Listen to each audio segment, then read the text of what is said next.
Les années nous parlent. Cette entrevue a été réalisée dans le cadre du projet Les années nous parlent, un projet financé conjointement par le ministère du Patrimoine canadien et l'Assemblée francophone des retraités et aînés de la Colombie-Britannique.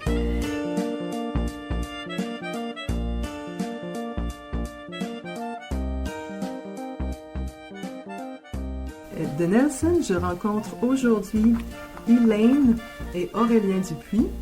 Elaine, elle est animatrice de radio à la radio communautaire de Nelson, qui s'appelle Kootenays Co-op Radio, au 93.5 FM. Elle est britanno-colombienne de naissance, francophone, et aussi son mari Aurélien, qui est franco-ontarien, et tous les deux habitent à Nelson depuis 25 ans maintenant. Alors, bonjour Elaine et Aurélien. Bonjour. Bonjour.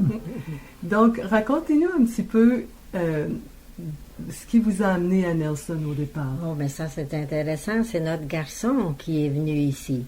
Et puis, il a commencé un commerce ici avec sa compagne, à l'époque, qui était Jillian. Ils ont commencé ce qui s'appelle Kootenay Wood Stoves. Et puis, ils vendaient des poêles à bois, puis différentes sortes de poêles, et puis même des éviers et des toilettes, mais c'était surtout les poêles. Et puis nous-mêmes, notre première maison, on a acheté un poêle à bois, on chauffait au bois. On était dans une petite maison qu'on a construite nous-mêmes. On a fait le plan, puis c'est-à-dire Aurélien l'a construite. As-tu quelque chose à ajouter, Aurélien? Oui, c'est important de dire qu'ils étaient dans le solaire. Ils vendaient des systèmes solaires. Des systèmes solaires aussi, c'est vrai. Et nous, on avait installé un système solaire dans notre maison. On s'en est servi pendant 9 ans. Et puis un bon jour, un moine tibétain, un voisin, a décidé de faire entrer l'électricité. Alors on s'est branché sur Nelson Hydro. Ça, c'est une histoire intéressante. Ça prenait un moine du Tibet pour venir vous faire mettre l'électricité. Et où vous étiez avant de venir à Nelson? Vous partiez d'où pour venir rejoindre votre fils? Sudbury, Ontario. Sudbury, Ontario, c'est une ville minière. Et qu'est-ce que vous faisiez là-bas? Moi, j'étais plombier. Je travaillais en plomberie et en chauffage. Donc, vous avez fait le plus gros de votre vie ensemble au départ en Ontario, puis après ici? Oui. Parce que Elaine, vous êtes né en Colombie-Britannique, mais vous êtes parti par la suite. Quand on s'est mariés, j'étais à Winnipeg. Je travaillais à Winnipeg pour le Great West Life Assurance. Et puis, on correspondait. Ma meilleure amie à Montréal, parce qu'on avait vécu à Montréal, a marié son frère, puis eux nous ont liés par correspondance. C'est comme ça. Parce que moi, j'étais intéressée à un autre jeune homme à l'époque. Alors, il est venu avec une bague dans sa valise. Oui, vous la connaissiez pas encore?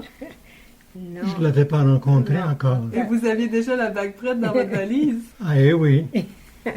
C'est un homme décidé? J'étais décidé. Et comment ça s'est passé quand vous vous êtes rencontrés la première fois? Ça s'est bien passé. J'étais un peu nerveux une fois arrivé à Winnipeg. Ça m'avait tenté de retourner à Sudbury. Mais j'ai été brave. Je l'ai rencontré, je l'ai aimé. Et puis, on s'est fréquenté pendant quelques jours. Avant de retourner à Sudbury.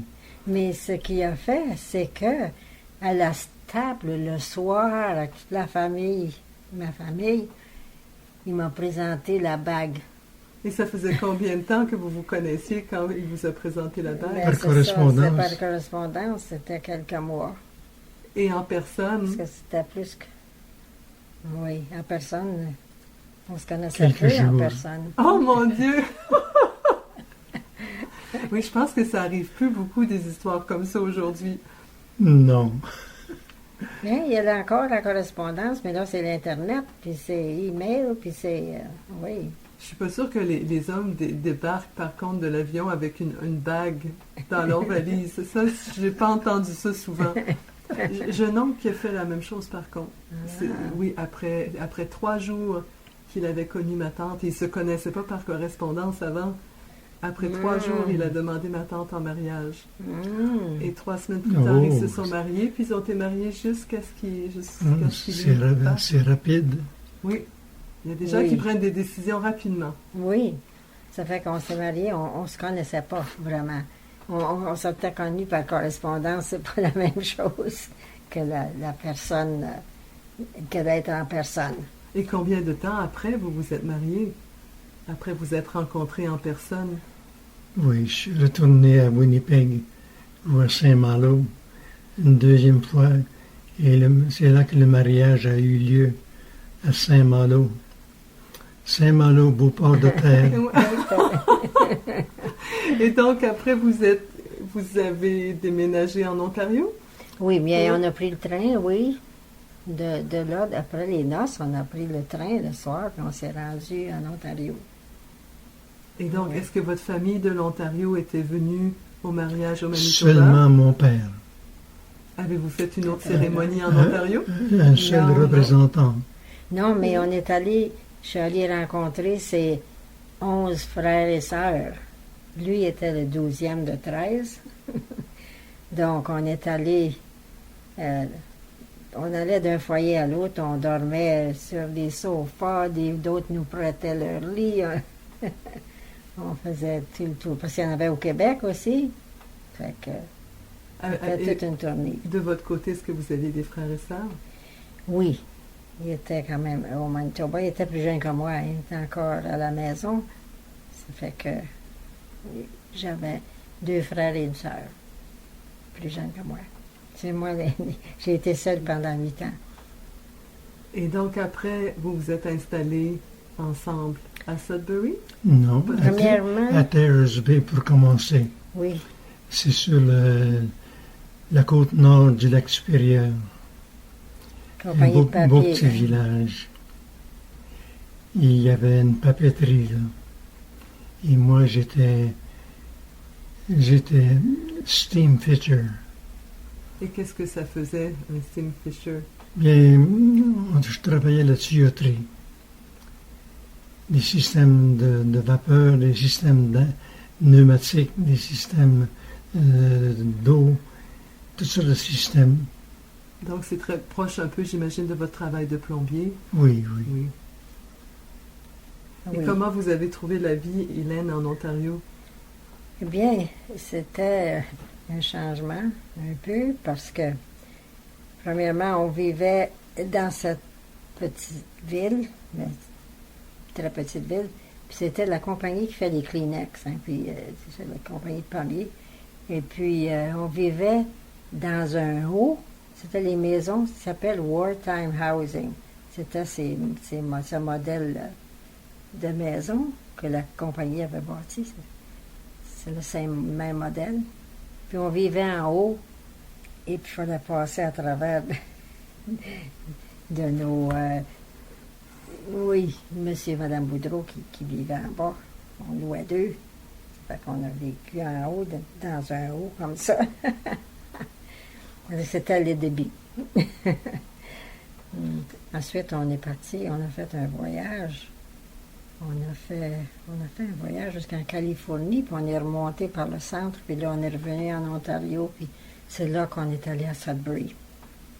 Et quand vous viviez en Ontario, est-ce que vous viviez en français ou en anglais? En français. En Oui. français partout? On a toujours parlé français à la maison. C'est le nord de l'Ontario a beaucoup de francophones. Même ici, en Colombie-Britannique, c'est rare qu'on parle en anglais un à l'autre. C'est toujours en français. Donc vos enfants, en fait, avez-vous juste un fils? Non, on a 3. Enfin, le garçon, c'est le plus vieux, notre fils, et puis 2 filles. Une qui vit à Hawaï, la plus jeune est à Hawaï, et une autre à Squamish. Est-ce qu'ils parlent français, vos enfants? J'imagine que oui. Oui. Et vos petits-enfants? Les petits-enfants, oui, excepté celui d'Hawaï. Là, c'est plus Oui, difficile. c'est comprenable. Ils n'ont pas la communauté pour supporter du français à Hawaï. Et à Squamish, il y a une communauté francophone Oui. aussi. Donc, Oui. ils ont réussi à perpétuer le français. Est-ce que dans votre vie, maintenant, la vie à Nelson, est-ce que vous avez une communauté francophone avec Oui. laquelle vous échangez souvent? Très active. Oui, ça s'appelle l'Association francophone de Kootenay West. Ça fait que c'est AFCO. Et qu'est-ce que vous faites avec eux? En Oui. mille choses. Ils font des soupers communautaires, comme le premier jeudi du mois, la potluck qu'on appelle une autre expression que lui n'accepte pas, mais qui est pas mal bien acceptée. Ça fait que ça. Et puis, qu'est-ce que c'est d'autre? Ah oui, bien, l'été, il y a on se rencontre au parc. Il va y avoir des dîners communautaires, des pique-niques. Puis, même, ça va jusqu'à Kootenay Park. C'est en montant au nord de Nelson. Puis on fête la Saint-Jean aussi. Oui, Et puis la cabane à sucre à chaque année, oui. en avril. On fait venir le sucre du Québec. Est-ce que vous le faites venir de Plessisville? Ah, peut-être, C'est faudrait Citadelle, parce que demander. souvent c'est Citadelle et ça c'est ma ville. Ah, Je sais qu'à Citadelle. Nanaimo, Victoria, c'est du sirop d'érable Bon. de Plessisville qu'ils utilisent. Ah, on va Peut-être demander à ici Lynn. aussi. Oui. Et est-ce que ça vous, quand vous êtes arrivé ici, le fait d'avoir une association francophone, est-ce que ça fait une grosse différence pour vous dans votre vie? Pour moi, oui, parce que Hélène a reçu son éducation en anglais surtout, En voyageant, on a tellement changé de place. Oui. et moi en français surtout. Dans le nord de l'Ontario, dans le village de Noëlville. Et puis, tu as été à Oka aussi. Collège d'Oka. Où j'ai suivi un cours à Oka, Québec. Un cours d'agriculture générale. Alors, je suis plus branché sur la langue française que mon épouse. Et vous avez suivi. Oui, j'avais pas le choix. Fallait que je suive. Donc Aurélien, vous êtes vraiment resté francophone de cœur depuis toutes ces années. Oui. Oui, en fait, je suis abonné à un journal, le journal Le Voyageur de Sudbury, depuis 44 ans. Et je le reçois encore aujourd'hui. Alors, oui, je lis surtout en français, j'écris en français. J'ai publié 18 publications à date. Et sur quel sujet? Oh, surtout des histoires pour enfants. Oui. Mais Mais j'ai... aussi l'histoire de la famille. Son livre Julien, il va dire d'un des plus vieux de ses frères, mais c'est l'histoire de la famille, hein, Exactement. la famille Dupuis. Et puis, j'ai écrit un volume aussi sur le jardinage biologique. J'ai enseigné le jardinage biologique dans une école secondaire française en Ontario. Et j'ai fait des présentations sur le compostage pour le grand public. La Société horticulturelle de Sudbury, par exemple. Alors, mais je fonctionne surtout en français. Et à partir de quand ça vous a pris cette envie d'écrire des livres? Depuis 1996. Et quel a été votre premier livre? Mon premier livre, ça a été justement le jardinage biologique. Mon deuxième livre, ça a été, comment dit-on, l'histoire d'un de mes frères. Et puis le titre, c'était Julien. Julien a eu une vie pas mal mouvementée. C'était un aventurier. C'était un bagarreur aussi. il est passé au feu. Et puis, une grande partie de son corps a été brûlée. Il est devenu dur comme du caoutchouc. Et puis, il est, comme on dit en bon canadien français, il était tough. Bon, moi, je vais couper pour dire qu'il a été inspiré parce que moi, j'écrivais l'histoire de ma famille. Ah, donc, vous êtes Donc, deux écrivains. oui, puis comme maman, elle s'était toujours objectée à l'histoire d'Ève. Si elle ne fait pas ça, puis... Ça fait que moi, j'ai écrit un livre, c'est en anglais, mais c'était New Era for Eve. Puis j'ai été retracée en arrière, qu'est-ce qu'il y avait eu avant cette histoire-là, puis ça m'a rendu jusqu'aux Sumériens, puis aux autres cultures, puis je me suis bien intéressée dans ça. Puis finalement, j'ai été faire des études, parce qu'on avait l'Université Laurentienne à Sudbury. Quand j'ai été travailler, parce que la construction, c'était pas sûr. Hein. Avec les enfants, quand les enfants ont tous été à l'école, moi, je suis allée travailler à l'Université Laurentienne. Je pouvais prendre des cours pour rien, parce que ceux qui travaillaient là avaient droit aux cours. Puis ça fait j'ai fait mon BA. Et puis ensuite, j'ai eu une bourse pour aller faire ma maîtrise à Hamilton, à McMaster. Ça fait que ça, c'était les religions du monde, hein, ça fait que j'ai été obligée d'apprendre le sanskrit. Ça, c'est la chose la plus difficile que j'ai jamais faite. J'imagine. Puis là, ensuite, quand je suis retournée chez nous, ben, c'était pas mal la fin. Les enfants ont grandi, puis ils sont partis. Quand ils étaient tous partis, je suis allée à l'Université de Toronto faire mon doctorat. C'est encore sur les religions du monde.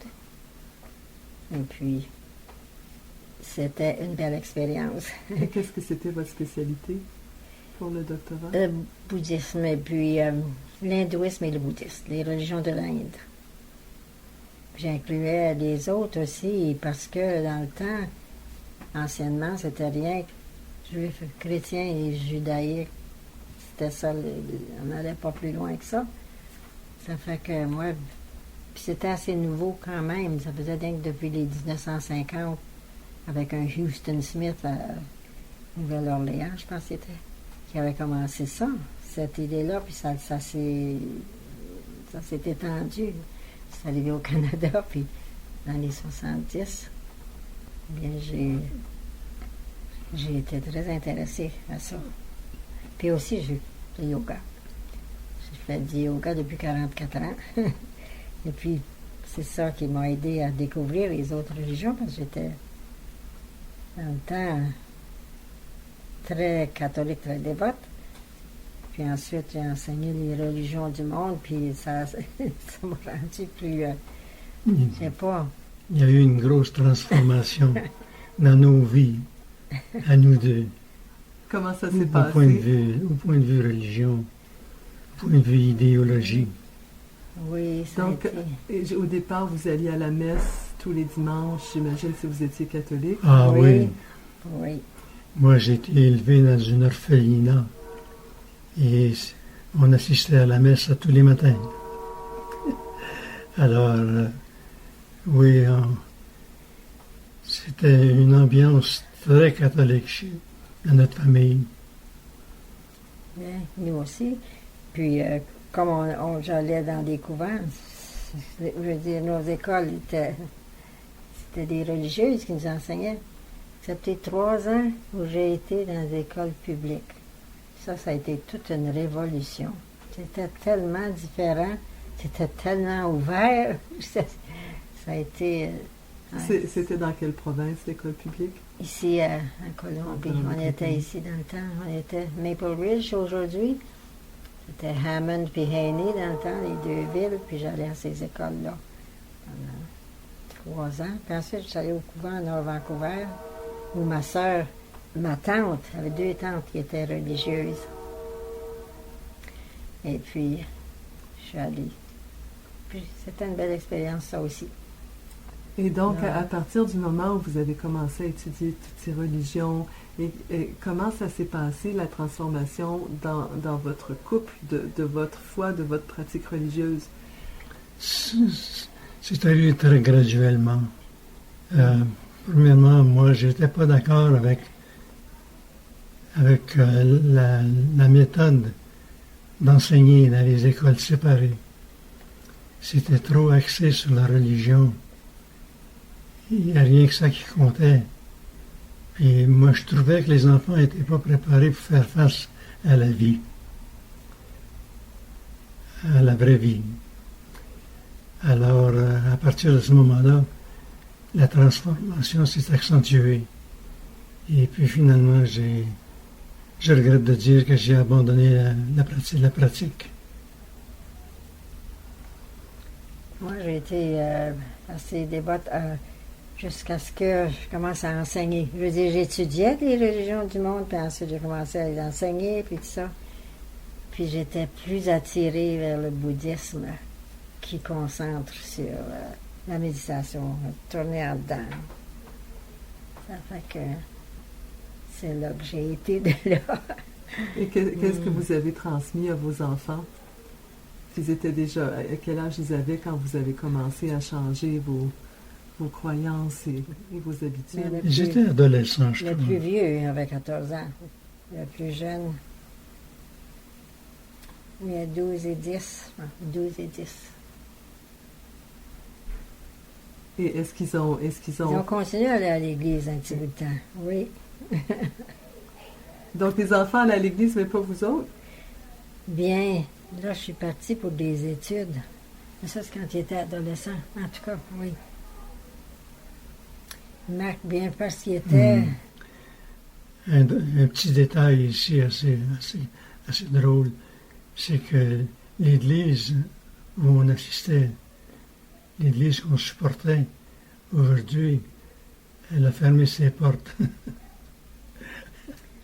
C'est tout un mouvement. Elle a été vendue parce que les gens laissaient la religion un après l'autre, on pourrait dire. Vous n'étiez pas les seuls. Il y avait des gros changements. C'était dans les années 60, hein, Hélène? Oui. Oui, début 70. Un peu après la Révolution tranquille. Oui. Au Québec, c'est la même chose Oui. qui s'est passé aussi. Oui, Avec mes parents, mes tantes. oui. Et donc, après, vos enfants ont grandi, là, votre fils s'est installé ici, vous avez suivi, et puis, comment ça a été, quelle était la différence entre votre vie en Ontario et la vie à Nelson? Oh, c'était très différent. Oui, bien, je voulais ajouter que, petit détail, que je recevais en Ontario une revue qui s'appelle Beautiful British Columbia. Et puis ça, c'était des scènes partout dans la province. Les enfants, quand ils ont fini l'école, ils sont venus s'installer dans la Colombie, un après l'autre. Ça fait que, finalement, on a suivi. Puis, Jasper. Pour commencer, Jasper et puis Banff. Ils venaient, pendant l'été, travailler dans un centre de Tourisme. touristique, là, oui, parce que... Et puis, ils sont... ouais, c'est ça, ils se sont rendus en dedans de la province, finalement. Mais pour reprendre la différence entre la vie de tous les jours en Ontario et la vie à Nelson, en Colombie-Britannique, comme je disais tantôt, c'était très différent. Parce que la première chose que j'ai fait, comme Hélène l'a mentionné, c'est que j'ai construit notre maison de retraite. Et moi seul. Tout fait seul. Et puis, on chauffait au bois. On avait un poêle à bois. Il fallait que je coupe 4 cordes de bois à chaque printemps, en prévision de l'hiver qui s'en venait. Alors, j'étais beaucoup occupé dans la forêt à faire de l'aménagement. de l'aménagement forestier. Je suis probablement le seul à Nelson ou dans les Kootenays qui a fait de l'aménagement de la forêt. Alors, j'ai coupé des tonnes et des tonnes d'arbres Sur notre terre. Hein. qui n'avaient pas d'avenir, qui prenaient les éléments nutritifs dans le sol pour rien. Et ça privait les bons arbres de nourriture. Et ça les empêchait de se développer normalement. Alors, une fois que l'aménagement était fait, le soleil pénétrait. Et les petites pousses commençaient à grandir partout dans le sous-sol. Pendant ce temps-là, je vais ajouter, pendant ce temps-là, moi, vu que j'avais enseigné une nouvelle discipline, l'étude de la femme, en Ontario, on m'a demandé à UBC, ils ont eu l'information de Sudbury, ils m'ont demandé d'aller enseigner ce nouveau programme qui voulait commencer, qui était l'étude de la femme, Women's Studies. Et puis, ça fait que je suis allée, pendant qu'ils construisaient la maison, moi, j'enseignais sur la côte. Et puis, j'ai été quelques années à enseigner l'étude de la femme. Donc, vous étiez à Vancouver et pendant vous qu'ils à Nelson. construisaient la maison, oui. Et vous reveniez souvent ou c'est quand même une bonne distance? C'est une bonne distance. Je venais les fêtes comme les grandes fins de semaine. Puis à Noël. Puis... Une petite note en passant, je ne m'étais jamais senti aussi libre. En tout cas, vous aviez le temps de faire de l'aménagement de forêt, là, si vous étiez tout seul toute la semaine à construire votre maison. Tout seul tout le temps, oui. J'engageais très peu, je faisais tout moi-même. La plomberie, l'électricité, la charpenterie, et la plomberie et tout et tout. Et combien de temps ça vous a pris construire la maison? 3 ans. Attends, à tous les jours, vous travaillez sur ça? Excepté l'hiver. On avait fait le plan nous-mêmes.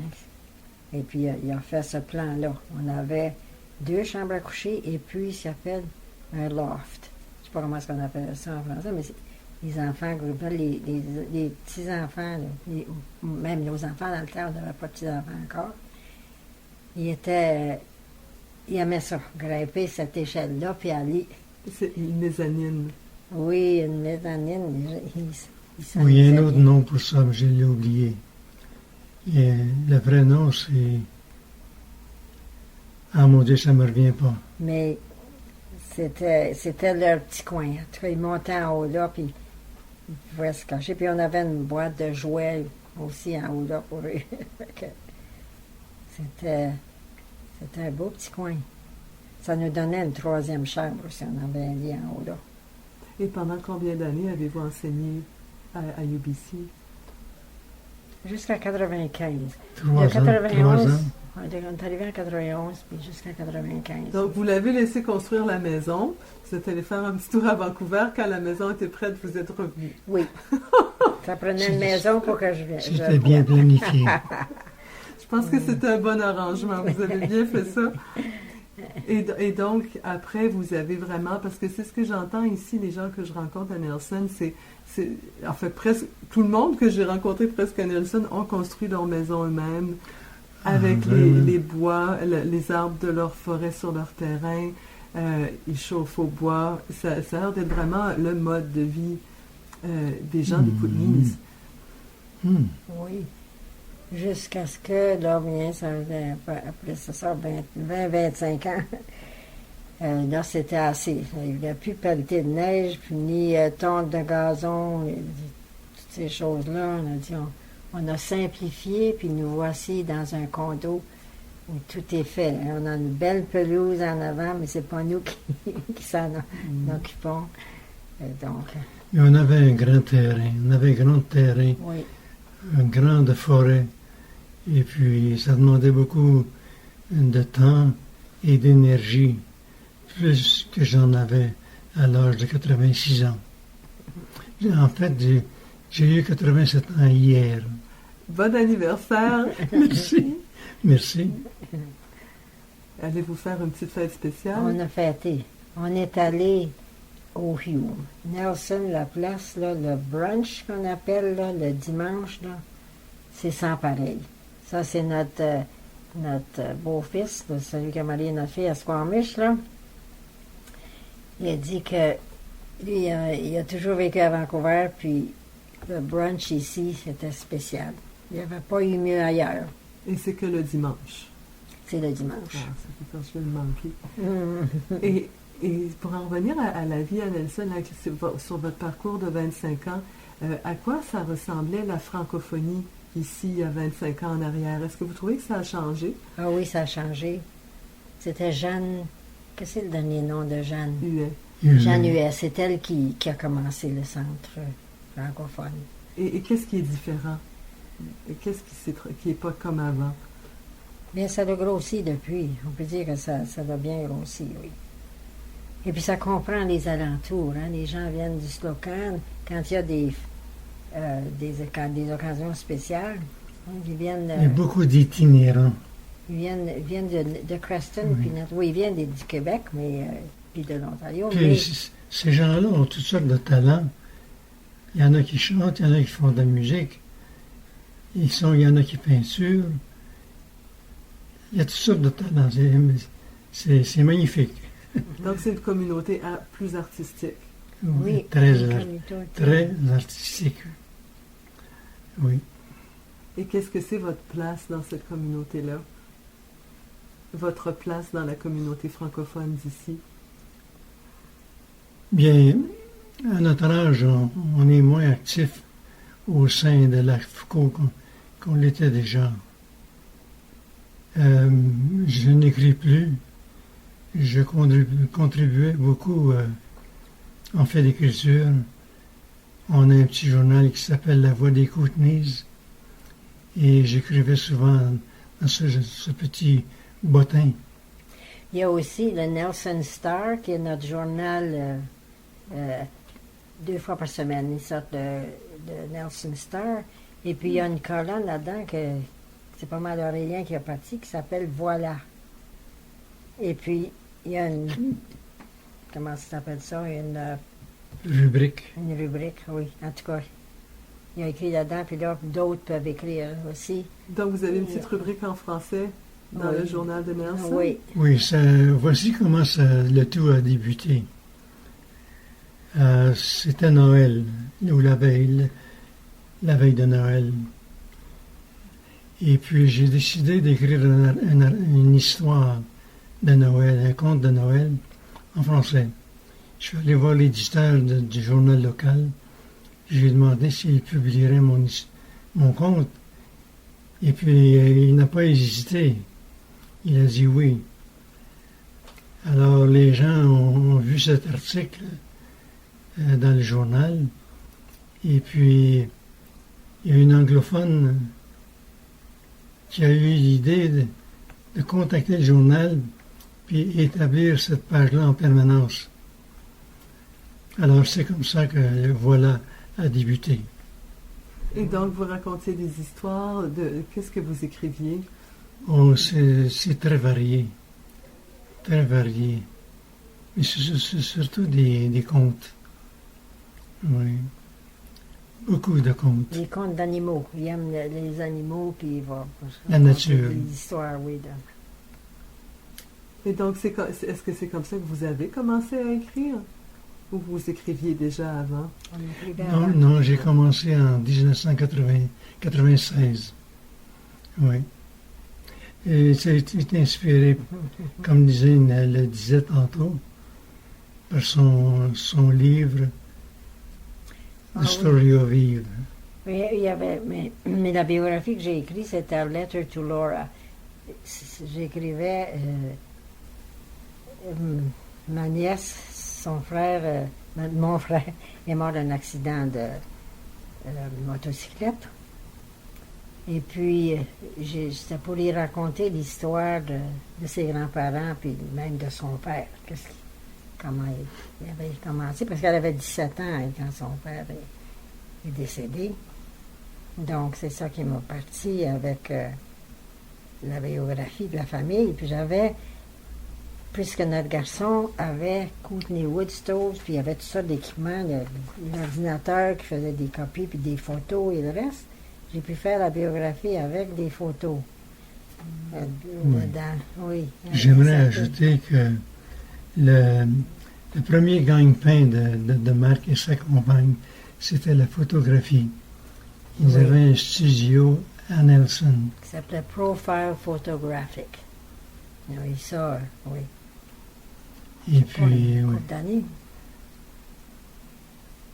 Alors, il y avait toujours des photos intéressantes pour aller avec ses écrits.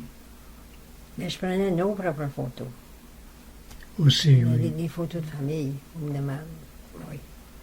Puis, est-ce que vous avez eu l'idée, ensemble ou séparément, d'écrire votre propre biographie? Pas vraiment. Non? C'est pas dans vos projets? Non. Oui, j'y ai pensé, mais la lettre que j'ai appelée Letter to Laura, là, ça comprend un peu notre biographie, parce qu'on a le portrait de mon os, puis un peu le début. Le fait est qu'on n'est pas motivé. Moi, je ne suis pas motivé. C'est pas une histoire que vous avez envie d'écrire. On a personnellement, j'ai eu une vie assez commune, assez normale. Rien d'extraordinaire à raconter. Alors, c'est probablement pour ça que je manque de motivation. C'est le regard que vous portez sur votre vie. Oui. Oui. Moi, bien, il y avait beaucoup de mouvements, puisque j'avais été à 9 différentes écoles à travers du pays. J'avais ça à raconter. Qu'est-ce que faisait votre père? Bien, il a fait différentes choses. Premièrement, il y avait un magasin général dans un petit village, ça s'appelait Saint-Malo, au sud de Winnipeg. Puis ça allait très bien.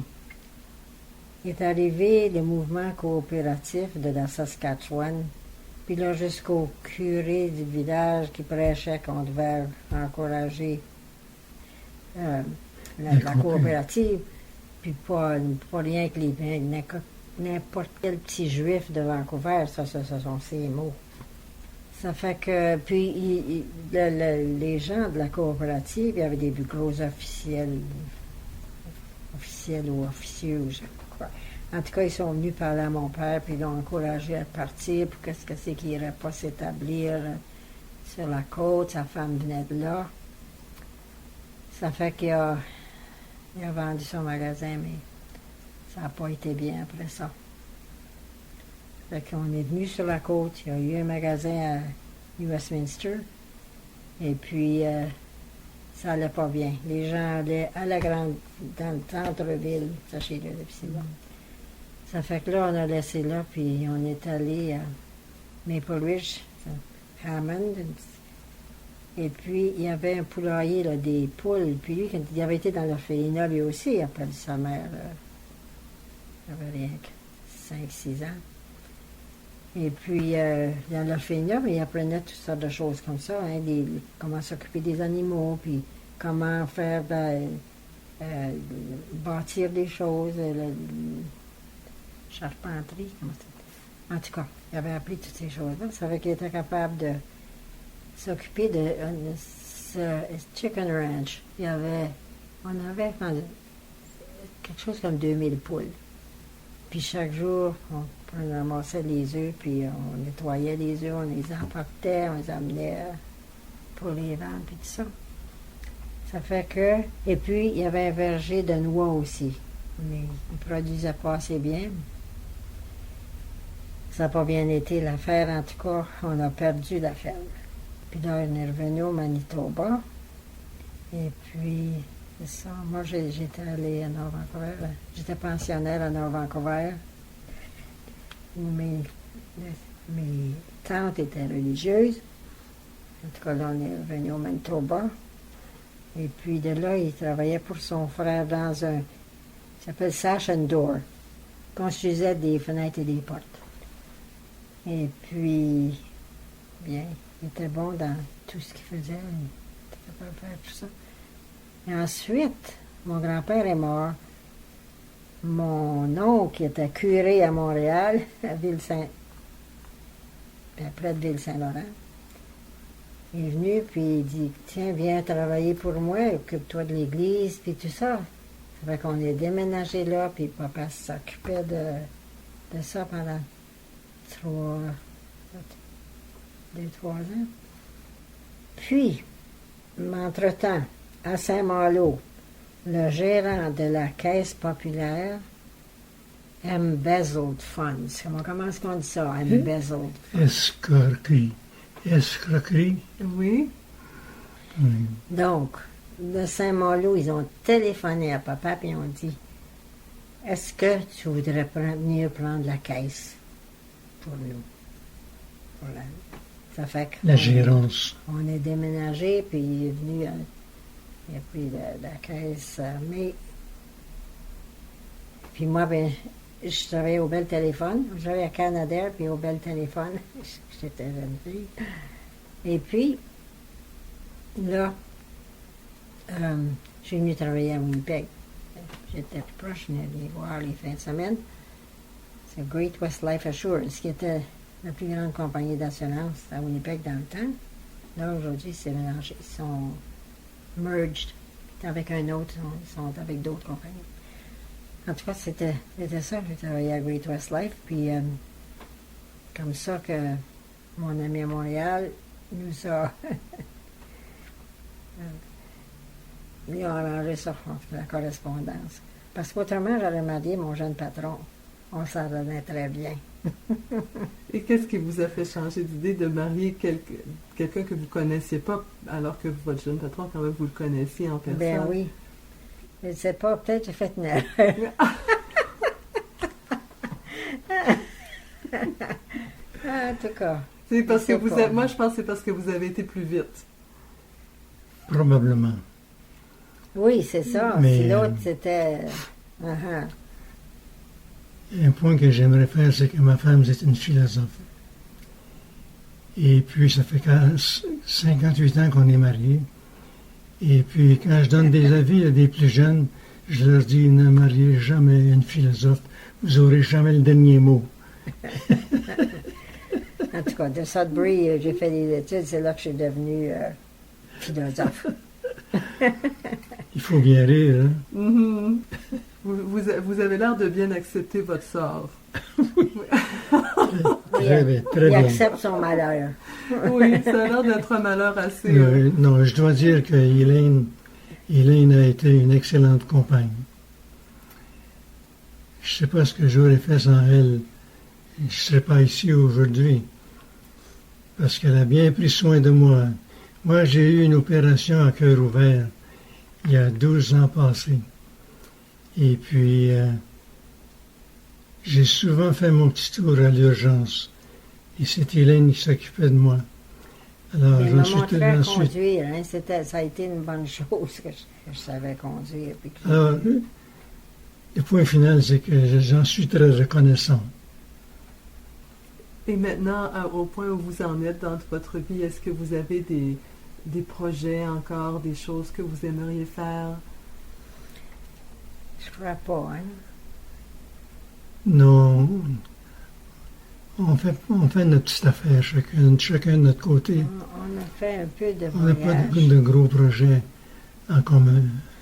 Le voyage qu'on a fait, on s'est rendu à Jasper, puis là, on va prendre le train, traverser toute la province, puis se rendre à Prince Rupert, là, en haut. Ça fait qu'on a pu voir toute la province, ça, de petites villes, puis passer à Prince George. Oui, ça, c'est une chose qu'on a fait ensemble, un beau voyage ensuite, dans le nord de la province. Ensuite, de Prince Rupert, on a pris un bateau qui nous a rendus à l'île de Vancouver. Une traversée? Non, ça c'était un bateau. Puis de l'île de Vancouver, on a pris un traversier pour se rendre sur la... Nos enfants sont venus nous chercher, ça doit être Linda. En tout cas, ça a été beau, ça, ce voyage-là. Et donc maintenant, vous êtes occupés chacun de votre côté. Et à quoi vous êtes occupés? Moi, c'est mon programme de radio. J'aime beaucoup faire. Et puis, j'aime faire la cuisine. Ça fait que toutes sortes d'expériences dans la cuisine. J'ai toujours aimé ça. Ça fait que c'est tout. Ma musique, ma cuisine, il y avait d'autres choses dans mon yoga. Le matin, quand je me lève, je fais 1 heure de yoga. À tous les jours? Tous les jours. Et vous m'avez parlé tout à l'heure, on n'en a pas parlé ici, mais que vous avez une belle collection de disques. Oui. Oui, je peux vous la montrer à d'autres côtés. Donc, vous me parliez des disques en vinyle. Combien, vous m'avez dit? J'avais compté à peu près 800. En bas de 800. Mais on a beaucoup de CD. Elle a beaucoup de CD en même temps. Oui, il y en a une partie, là, contre oui. ce meuble-là, puis il y en a de ce côté ici. Et Aurélien, vous, à quoi vous occupez vos journées maintenant? Oh, maintenant, je ne suis pas très actif. J'écris rarement sur mon ordinateur. Un peu tous les jours, en tout cas. Oui. Et puis, je fais encore un peu de lecture, mais ma vue s'en va, alors je lis de moins en moins. Et qu'est-ce que vous aimez lire? Oh, c'est surtout au sujet de la nature. Oui, j'aime bien la nature. Et puis, évidemment, je lis mon journal Le Voyageur chaque semaine. Puis pour sa fête, on lui a donné, ma soeur qui est en visite, lui a donné un livre d'oiseaux, 2 livres. Un plus gros, illustré, et puis l'autre, tous les oiseaux de l'Amérique du Nord. Très bien illustré, en couleur. C'est formidable. Je vais m'amuser avec ça pendant des semaines. J'ai un beau livre d'oiseaux à avoir su, je vous le rapporter, qui est écrit en français en plus. Est-ce que pour terminer, est-ce qu'il y a des choses que vous aimeriez ajouter sur votre histoire ensemble, vos histoires séparées? On voudrait y penser. Si, oui, c'est ça. Si on s'arrêtait pour y penser, on découvrirait une montagne de choses. Mais moi, j'aime, comme je dis, j'aime la cuisine. Ça, j'aime faire des expériences en cuisine. J'aime lire aussi. J'ai des auteurs préférés, des mysteries. Ça fait que je vais lire des livres comme ça. Il y a toute une série par une auteure, Lillian Jackson Brown, qui parle de The Cat Who. C'est The Cat Who Robbed the Bank, puis The Cat Who Did This, puis The Cat Who Did... Puis je lisais toute la série de ces... Je les ai tout lus. Puis là, mais, vu que ça fait une couple d'années là, que j'ai fini, je peux recommencer, puis ça serait assez nouveau. Mais Elaine est une adepte de la télévision. Moi, je dis souvent qu'elle est mariée à la télévision. Il y a bien des programmes que j'aime suivre. Elle aime les films, les vieux films anciens, des 30, des 40, des 50, 60. Ça, c'est Turner Classic Movies, qui appelle le poste TCM. Ils ont beaucoup de films. Mais là, aujourd'hui, depuis qu'on est déménagé ici, là, on a beaucoup plus de programmes qu'on avait en haut de la montagne, sur Wills. Donc, on peut avoir un très beau choix de vues. Avez-vous un film préféré? Oui, j'ai des films préférés. Un comme The Apartment, avec Jack Lemmon puis Shirley MacLaine. C'était très bon. Je l'aime encore. Rebecca, c'est un film de Daphne du Maurier que j'avais lu le livre aussi. Ça, c'était avec Joan Fontaine, Laurence Olivier. The Rear Window. Rear Window, James Stewart, puis Grace Kelly. Oui. Donc les classiques. Oui, les classiques. Grace Kelly était si belle. Il y a une, Rita Hayworth, Gilda. il y a une remarque que j'aimerais faire, c'est que nous, on regarde la télévision française à tous les jours. On regarde 1 heure de nouvelles à tous les jours. RDI. 1 heure en anglais, local, là, sur le canal 7. Et puis ensuite, à 6 heures, c'est ça, le poste de Montréal qu'on reçoit. On en reçoit 3 en français. Un, c'est TV5, Alors, qui est... il y a des programmes de France aussi sur ce poste-là. oui, on aime bien les programmes qui nous viennent de France, oui. Sur le poste 19. Et puis vous Le avez canal. des émissions sur la nature avec TV5 et sur les Oui, paysages et les animaux et tout ça. Donc, Justement. j'imagine que c'est à votre goût. c'est ce qui m'intéresse. C'est ce qui nous intéresse. Il faudrait qu'on s'informe pour voir ça, s'il n'y a pas un canal dédié à la nature. Mais il ne faut pas que je perde mes droits. S'il y avait un poste, je pense qu'il y en a un qui se dédie à la nature. Peut-être. Donc, c'est une vie, là, vous avez votre vie qui se... que vous êtes mis dans un appartement plus petit et vous réduisez un peu vos activités, mais vous continuez quand même à créer des recettes, à faire votre yoga, à créer des émissions de radio, à vous intéresser à la nature, aux choses en français, au petit journal qui vous tiennent encore, qui vous gardent encore actif Oui, avec vos intérêts. oui, un lien avec nos 30 ans là-bas. Merci beaucoup, Aurélien et Elaine Dupuis, pour cet entretien. Vous êtes la bienvenue.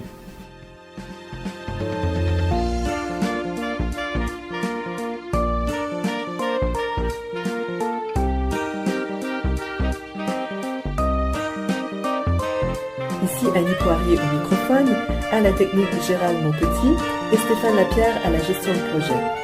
Un merci tout spécial à tous ces gens merveilleux qui m'ont accueilli chaleureusement, ainsi qu'aux associations francophones de la province pour leur appui et leur travail exceptionnel.